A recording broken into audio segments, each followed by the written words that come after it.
नमस्कार, मैं गुलेश पाल, आप देख रहे हैं न्यूज 21। छत्तीसगढ़ में भीषण गर्मी की वजह से भूजल स्तर नीचे जा रहा है, जिससे लोगों को पानी की किल्लत झेलनी पड़ रही है। इस मामले को लेकर पूर्व मुख्यमंत्री भूपेश बघेल ने एक बड़ा बयान दिया है, जिसमें उन्होंने मीडिया से चर्चा करते हुए कहा कि भीषण गर्मी में भूजल स्तर बहुत ही तेजी से नीचे गिर रहा है। सरकार सुशासन तिहार मनाने की बात कर रही है, लेकिन बिजली की कटौती लगातार हो रही है। पेयजल संकट, बिजली आपूर्ति जैसी तमाम बड़े दिक्कतों का सामना लोगों को करना पड़ रहा है। आगे उन्होंने इस मामले को लेकर क्या कुछ कहा, आप भी सुनिए। सभी पत्रकार साथियों का स्वागत है। आज मेरे साथ धनंजय जी हैं, वर्मा जी हैं। प्रदेश में एक तरफ अभी गर्मी का मौसम है, कल थोड़ी सी बारिश हो गई तो मौसम थोड़ा ठंडा हुआ है, लेकिन इस भीषण गर्मी में जहां एक तरफ भूजल स्तर बहुत नीचे जा रहा है, जितने ट्यूबवेल हैं वो साथ नहीं दे पा रहे हैं, बहुत सारे ट्यूबवेल सूख रहे हैं, चाहे गांव में हो चाहे शहर में हो, और ऊपर से सरकार सुशासन त्योहार की बात कर रही है, आयोजन लेने की बात वो कर रहे हैं, लेकिन बिजली की आपूर्ति बेहद ही लचर है, बेहद खराब। कटौतियाँ इतनी अधिक हो रही है अघोषित, जिसकी कोई सीमा नहीं है। और जहाँ एक तरफ पेयजल के भीषण संकट का लोग सामना कर रहे हैं, वहीं किसान अपने फसल बचाने के लिए भी अपने आप को सक्षम महसूस नहीं कर रहे हैं। फसलें चौपट हो रही हैं, हजारों एकड़ फसल बर्बाद हो गई। पहले तो शहर में टैंकर चलते थे, लेकिन अब गांव में भी टैंकर चलने लगे। पीएचई विभाग के पास ट्यूबवेल करने की कोई बजट नहीं है। एक दुर्ग जैसे ज़िले में जहां 6 विधानसभा है, केवल 100 बोर करने की अनुमति मिली है। मतलब एक विधानसभा 15, किस वार्ड, किस गांव के किस वार्ड में दें, किस शहर के किस वार्ड में दें, ये समझ नहीं आ रहा है। वहीं जितने भी औद्योगिक शहर हैं, वहाँ केमिकल युक्त पानी पीने के लिए बाध्य हो रहे हैं, चाहे भिलाई हो, चाहे भिलाई चरौदा हो, चाहे आसपास के गांव हो, सब जगह बदबूदार पानी, रसायन पूरा मिला हुआ है। जहरीली पानी पीने के लिए आम जनता बाध्य है। बेहद भयावह स्थिति पेयजल के लिए है। टंकी तो बन गई है, लेकिन कहीं कनेक्शन नहीं हुआ है। पूर्णता के प्रमाण पत्र मिल गए, लेकिन घर में नल लगने के बाद पानी भी नहीं आ रहा है। टंकी भी बन गया, कनेक्शन हो गया तो बिजली नहीं है। ये सारे समस्याओं से आम जनता जूझ रहे हैं। दूसरी तरफ मनरेगा का कोई काम नहीं चल रहा है, जो पुराने काम है वही चल रहे हैं, मनरेगा का कोई काम नहीं है। मजदूर घर में बैठे हुए हैं। तीसरे, ये 18 लाख आवास की बात कर रहे हैं। पिछले सत्र में उमेश पटेल जी ने इस बात को उठाया था कि 1.5 लाख में मकान नहीं बनता, इसे बढ़ाया जाना चाहिए, 2.5 लाख तक की करना चाहिए। सभी सामग्रियों के दर में वृद्धि के कारण से 1.5 लाख में मकान कंप्लीट नहीं हो रहा है और मजदूर कर्ज लेने के लिए बाध्य हो गया है। या तो कंप्लीट नहीं है या कंप्लीट करने के लिए उसको कर्ज लेना पड़ रहा है। ये स्थिति, और उसके साथ साथ जो यहाँ कानून व्यवस्था के बारे में अभी प्रदेश कांग्रेस कमेटी के द्वारा मुख्यमंत्री निवास घेराव किया गया, नाबालिग बच्चे से लेकर आम जनता कहीं सुरक्षित नहीं है। ये बेहद भयावह स्थिति है। राष्ट्रीय स्तर पे यदि बात करें तो आज अब वो उसकी चर्चा नहीं हो रही है कि रेसिप्रोकल टैरिफ लगाने के बाद अब वो चर्चा में नहीं है। ये चर्चा में भी नहीं है कि वक्फ बोर्ड भी चर्चा से भी गायब है। क्यों? क्योंकि सबसे बड़ा मुद्दा राष्ट्रीय सुरक्षा का मामला है। देश की सुरक्षा और देश के नागरिकों की सुरक्षा। इस सरकार में बैठे हुए लोग अपने आप को चौकीदार बताते थे, लेकिन 26 आम नागरिक पहलगाम में सरकार के लापरवाही के कारण से, सुरक्षा नहीं देने के कारण से उनकी मृत्यु हुई। आज 22 तारीख से लेके आज 29 तारीख हो गया, पूरा एक सप्ताह बीत गया, लेकिन सरकार इसके लिए कौन जिम्मेदार है ये अभी तक के तय नहीं कर पाई। दूसरी तरफ पूरा विपक्ष एक साथ सरकार के साथ खड़ी हुई है। ऑल पार्टी मीटिंग भी बुलाने के लिए आदरणीय खड़गे साहब ने कहा, सरकार ने बात तो मानी, लेकिन अध्यक्षता रक्षा मंत्री ने किया। गृह मंत्री जी उपस्थित थे, लेकिन प्रधानमंत्री जी चुनाव प्रचार में लगे हुए थे, बिहार गए हुए थे। अभी तत्कालीन स्थिति में अब देखेंगे कि जिस कश्मीर के बारे में अलगाववादी ताकतें बहुत हावी रहती थी, लेकिन अभी जिस प्रकार से वहाँ की जनता ने आतंकवाद के खिलाफ सड़कों पे उतरा, कैंडल मार्च किए, शहरों से लेके गांव तक के पूजा स्थलों पे भी उन्होंने इसका विरोध किया और एक दिन के विशेष सत्र बुलाकर विधानसभा में भी इसकी कड़ी निंदा की। लेकिन केंद्र सरकार अपनी जिम्मेदारी का निर्वहन नहीं कर पा रही है। जब जम्मू कश्मीर में विशेष सत्र हो सकता है तो देश के लोकसभा और राज्यसभा का विशेष सत्र क्यों नहीं बुलाया जा सकता? इस मामले में हमारे राष्ट्रीय अध्यक्ष खड़गे जी ने और नेता प्रतिपक्ष राहुल जी ने पत्र लिखा है कि विशेष सत्र बुलाई जाए। इस सत्र के माध्यम से देश एक बार फिर से अपने एकजुटता और देश के रक्षा के लिए एक बार फिर से संकल्पित होंगे। तो सरकार क्यों खुद से एक कदम क्यों नहीं उठा रही है, ये सोचने का विषय है। तो आज जो स्थिति है, सब लोग केंद्र सरकार की ओर देख रहे हैं, लेकिन भारतीय जनता पार्टी के नेता अभी भी विश्व भ्रमण करने में पीछे नहीं हट रहे हैं, लगातार विश्व भ्रमण कर रहे हैं और इससे जो आपस की जो लड़ाई है उसका उसी का लाभ ये आतंकवादी ले रहे हैं। इससे बचने के लिए हमको एकजुट होने के लिए निश्चित रूप से एक बार फिर से पार्लियामेंट की मीटिंग विशेष सत्र बुलाई जाए और आतंकवादियों के खिलाफ निंदा प्रस्ताव भी करें और जो वहाँ जिनके सह पे हो रहा है उससे लड़ने के लिए एक कारगर निर्णयात्मक कदम उठाने के लिए निश्चित रूप से लोकसभा और राज्यसभा से एक संकल्प पारित हो, जिससे और कारगर ढंग से कार्रवाई हो सके।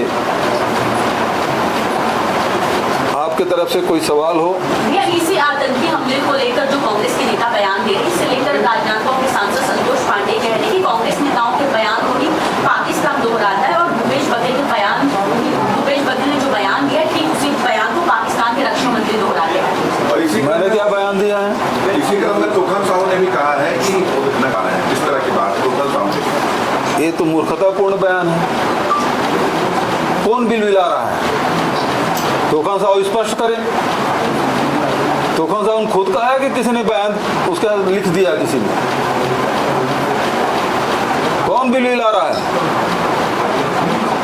नक्सलवाद से हमने लड़ाई लड़ी है, हमने अपने नेताओं को खोया है। आतंकवादी हमले से हमने अपनों को खोया है। इनको क्या नुकसान हुआ है? उसका दर्द ये क्या जानेंगे?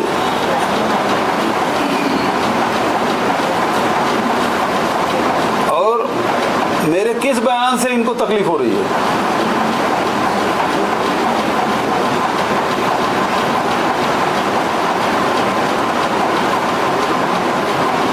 इनका तो भी यही स्थिति है। अभी केंद्र सरकार ने पाकिस्तानी या बांग्लादेशियों के पहचान करने के लिए आदेशित किया है और 27 तारीख तक छोड़ने के लिए कहा। मुख्यमंत्री कहते छोड़ेंगे और गृह मंत्री जी कहते हैं केंद्र से पूछ के करेंगे। इन दोनों में एका नहीं है, ये अलग अलग भाषा बोल रहे हैं। इसको स्पष्ट करना चाहिए। और क्या निर्देश चाहिए इनको? जब केंद्र सरकार एक बार बोल दी है कि 27 तारीख तक छोड़ना है, आज 29 तारीख को कितने को रवाना किए छत्तीसगढ़ से, कितने लोगों को पहचान हुई और कितने अनधिकृत रूप से निवास कर रहे हैं और कितने को वापस किए, ये बताएं। और ये जो बयान दे रहे हैं, चाहे संतोष पांडे हो चाहे और कोई हो, सवाल इस बात का है कि पीयूष, पूरा नाम क्या? गोयल जी, पीयूष गोयल जी ने जो कहा कि आम ही नागरिक को उन्हें दोषी करार दिया, इसके बारे में बताएं। कि आतंकवादी हमला हुआ है, इसके लिए हिंदुस्तान की जनता को दोषी ठहरा दिया है, इसके बारे में बोले। और गृह मंत्री जी अभी तक के एक बार बयान क्यों नहीं दिए? अभी तक के चुप क्यों हैं? और इस घटना के लिए जिम्मेदार कौन है? हम लड़ाई लड़ें, पूरा देश उनके साथ है। चाहे पाकिस्तान से लड़ना पड़े, चाहे किसी से लड़ना पड़े, पूरा देश उनके साथ है, केंद्र सरकार के साथ है, क्योंकि देश का मामला है। लेकिन ये भी हमको जानने का हक है कि 26 लोगों की मौतें गई, उसके लिए जिम्मेदार कौन है और उस पर क्या कार्रवाई आपने की? क्योंकि आप हैं, कोई 26 बोलते हैं, कोई 28 बोलते हैं,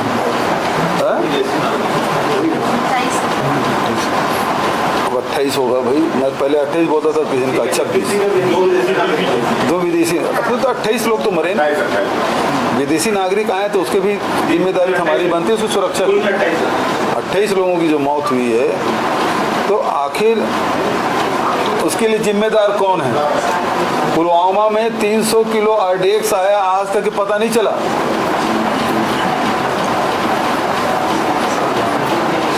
उसी प्रकार से अभी इसमें मौत साधे हुए हैं। इसका कारण क्या है? कौन इसके लिए जिम्मेदार है? जो पीड़ित लोग हैं, जिसके परिवार बिखर गए हैं, बिछड़ गए हैं हमेशा के लिए, वो पूछ रहे हैं हमको सुरक्षा क्यों नहीं दी गई? हम टैक्स पेयर हैं। एक तरफ उनके सांसद वहाँ मेरी यूनिवर्सिटी मनाने पूरे सुरक्षा लाल लश्कर के साथ, कोई आम नागरिक के लिए कोई सुरक्षा नहीं, और ऑल पार्टी मीटिंग में झूठ भी बोल रहे हैं। वो खोला नहीं गया था, वो बंद कब था? बारिश के, भले बारिश हो जाए तो रुक जाए, लेकिन वो तो हमेशा खुला हुआ है। लेकिन वहाँ सुरक्षा किसने हटाया? सुरक्षा बल को। सबसे बड़ा सवाल ये। सर इस समय हैकर्स छत्तीसगढ़ पर ज़्यादा निगरानी रख रहे हैं। पॉलिटिशियन हो गए, ईश्वर साहू का पहले देखा था हमने कि उनका फेसबुक अकाउंट हैक किया गया था, यूटी मिंच जी का किया गया था। इतना सेंसिटिव मुद्दा जो है देश में चल रहा है। इन हालातों में अगर हैकर्स छत्तीसगढ़ पर नज़र रखे और पॉलिटिशियन इससे नहीं बच पा रहे हैं, तो फिर आगे क्या होगा और इसके लिए क्या करना? देखिए, हैकर्स तो इससे बचने का जो उपाय है उसको तो सरकार को ही करना पड़ेगा, क्योंकि प्रधानमंत्री के अकाउंट भी हैक हो जा रहा है। पूर्व मुख्यमंत्रियों भी आपने देखा कुछ अकाउंट हैक हो गए हैं, बहुत लोगों लोगों के अकाउंट हैक हो गए हैं, पत्रकारों के अकाउंट हैक हो रहे हैं, और उसमें कुछ न कुछ ऐसे मुद्दे डाले जा रहे हैं जो समाज के लिए उचित नहीं है ना। तो इसके लिए तो अब ऑनलाइन बेटिंग वाली बात भी है। पहले तो केवल महादेव सट्टा का था, अब तो गजानंद भी आ गया, ड्रीम 11 भी आ गए।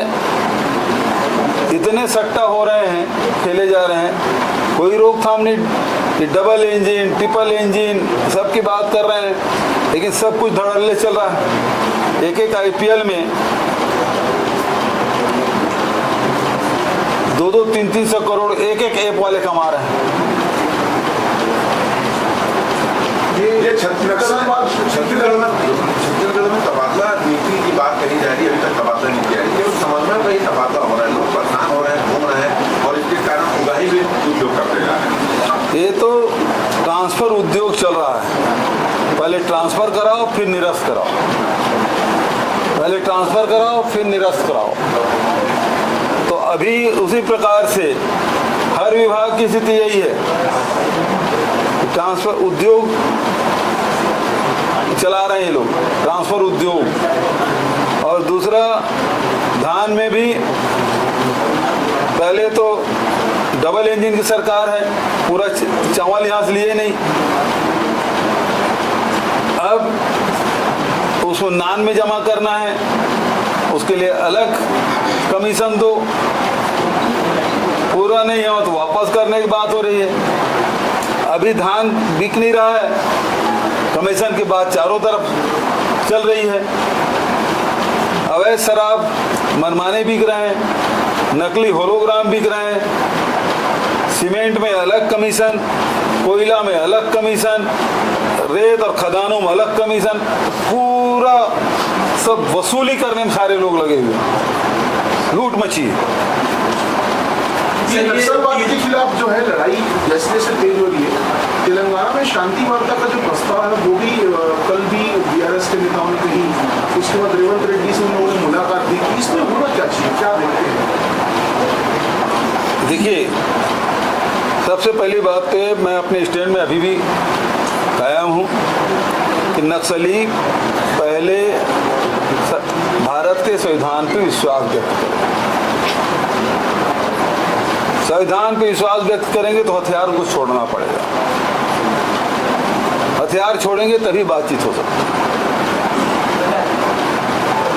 बचत और किसी अब इक्का दुक्का लोग 2-4 लोग सरेंडर कर दें वो अलग हिस्सा है, अलग बात है, लेकिन व्यापक रूप से करना है, एक टेबल में बात करना है तो पहली बात तो एक नक्सलियों को भारत के संविधान पे विश्वास व्यक्त करना चाहिए और फिर बात करना चाहिए, कोई दिक्कत नहीं।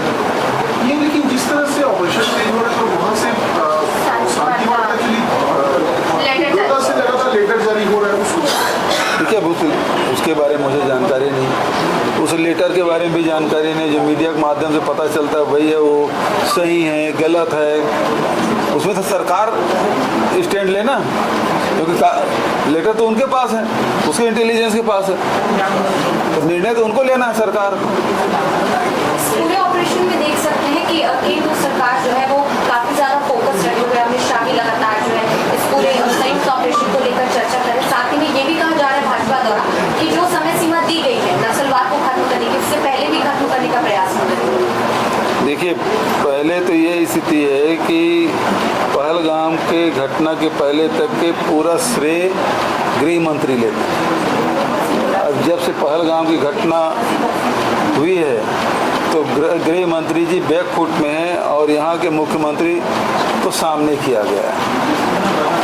वैसे यूनिफाइड कमान के अध्यक्ष तो मुख्यमंत्री ही होता है, लेकिन अभी तक के उसको हाईजैक कर लिए थे गृह मंत्री जी, केंद्रीय गृह मंत्री, अब वो बैकफुट पे हैं। सर, IB के प्रमुख भी आए हुए हैं, तपन देगा, वो भी हाई लेवल मीटिंग दे रहे हैं नक्सल ऑपरेशन को।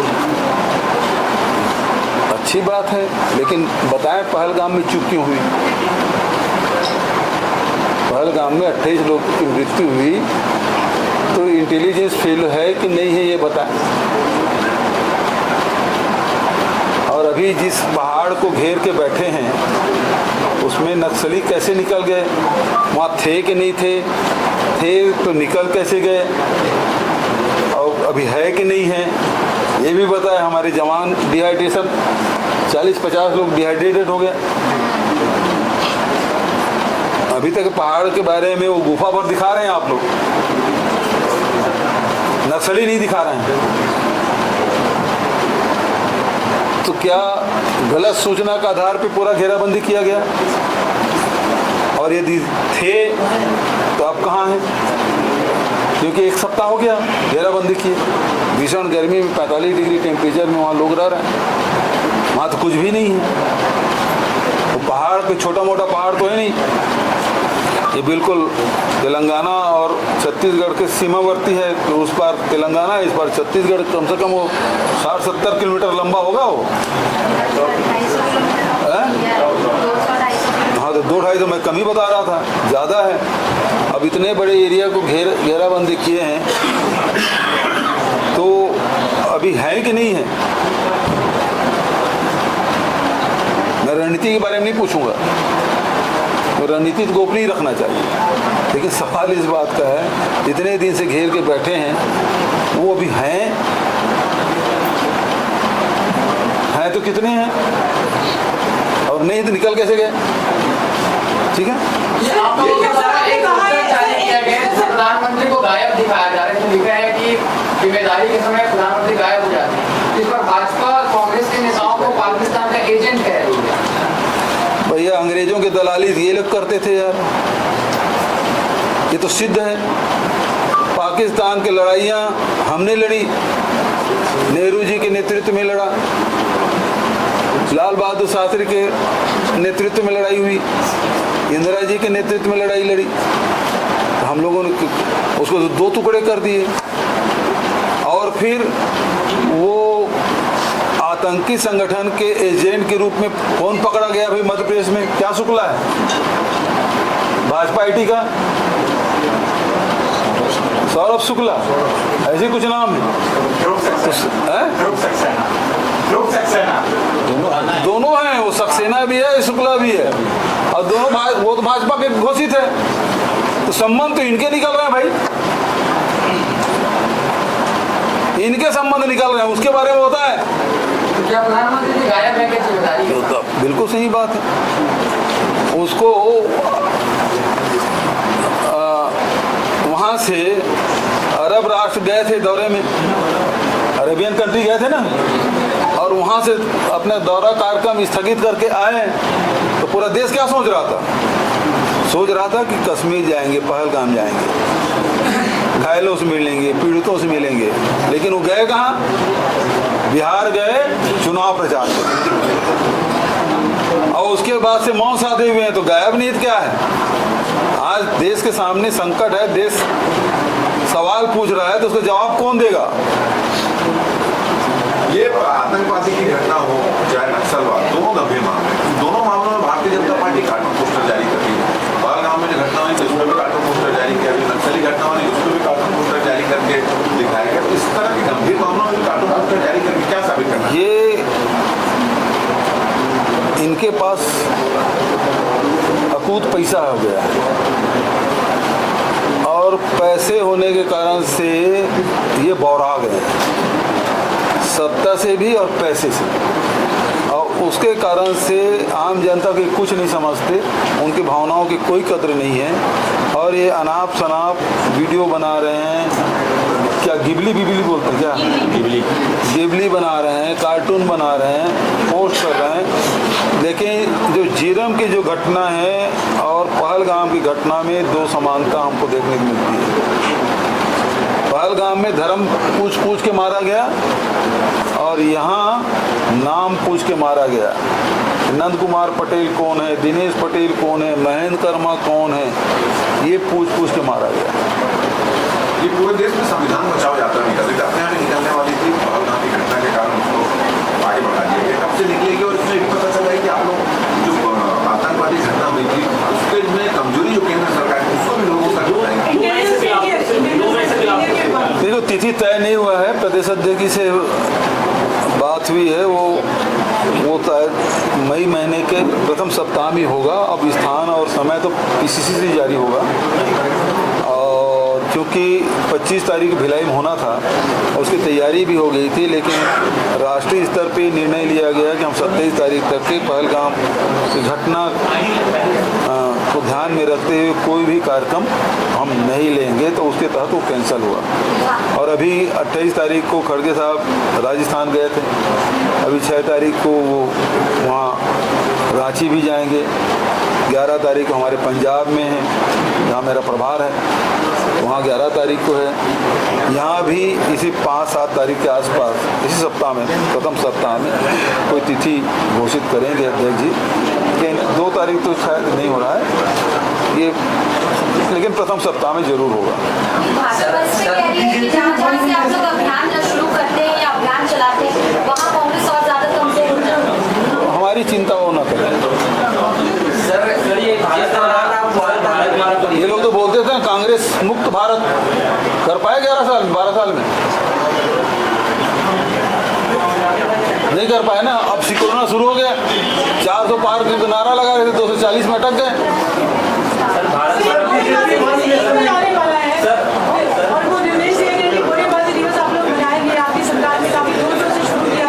गोरेबासी दिवस ये मजदूरों के सम्मान में मई दिवस मजदूर दिवस है, उसको हम लोगों ने गोरेबासी त्योहार के रूप में हम लोगों ने मनाने का निर्णय लिया। और इस समय मेरे पास 2 निमंत्रण हैं, वैसे निमंत्रण बहुत है लेकिन 2 जगह जाऊंगा। एक खैरागढ़ जिले में है एक कार्यक्रम, और दूसरा शहीद स्मारक में मजदूरों के साथ 2 कार्यक्रम में मैं शामिल होऊंगा। और वैसे हर व्यक्ति, हर छत्तीसगढ़िया इंतजार कर रहे हैं 1 मई का गोरेबासी त्योहार के। सरकार से क्या कहना चाहिए? कंटिन्यू करें, क्या कहना चाहिए आप? करना चाहिए। आखिर वो शर्माते सब काम को कर रहे हैं। देखो हाट बाजार क्लिनिक ये बंद नहीं कर पाए, स्वामी आत्मानंद भले कमजोर कर रहे हैं लेकिन बंद नहीं कर पाए, ठीक है। धान खरीदी वो बंद नहीं कर पाए, ठीक है ना। तो गौठान भी इनको शुरू करने के बारे में सोच रहे हैं, लेकिन संकोच नहीं करना चाहिए, शुरू कर लेना चाहिए, क्योंकि मेरे हर कार्यक्रम का तो नकल कर रहे हैं, है ना, लेकिन अच्छा से चला है। लगातार हो रहे हैं,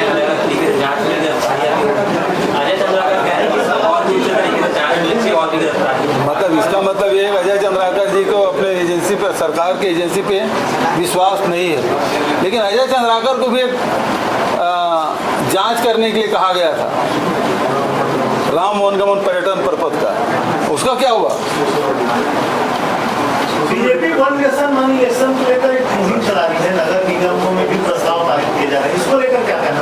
ये जबरदस्ती करा रहे हैं सरपंचों को डरा के। जैसे सरपंचों को बीच में शराब खोलने की अनुमति के लिए दबाव डाल रहे थे एसडीएम, तहसीलदार और जनपद के सीओ के द्वारा, अभी उसी प्रकार से वन नेशन वन इलेक्शन के लिए ये लोग दबाव डाल रहे हैं।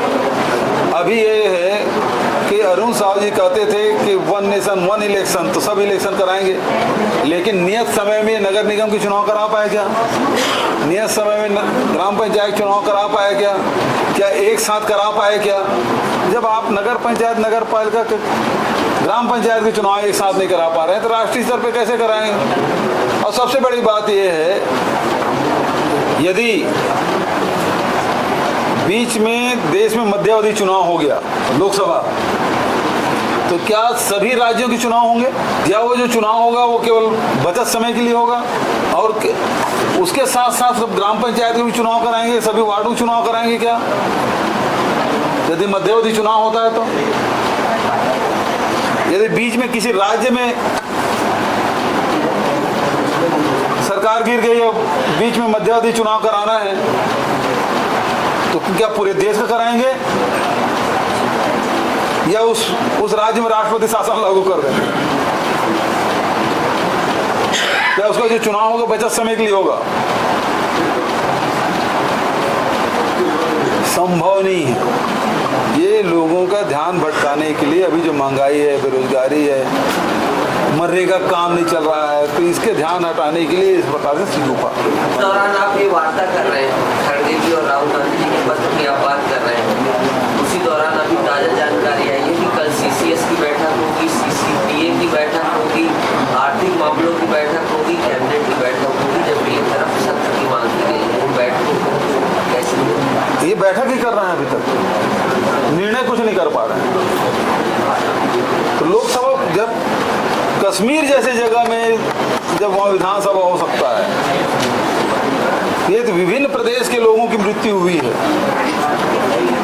18 राज्य के लोग थे, 2 विदेशी नागरिक थे, तो लोकसभा क्यों नहीं होना चाहिए, आउट होना चाहिए। संसद की बैठक, दोनों सदनों की बैठक होनी चाहिए। धन्यवाद। आपने देखा कि पूर्व मुख्यमंत्री भूपेश बघेल ने क्या कुछ कहा। आगे ऐसी ही खबरों के लिए बने रहिए News 21 के साथ। धन्यवाद।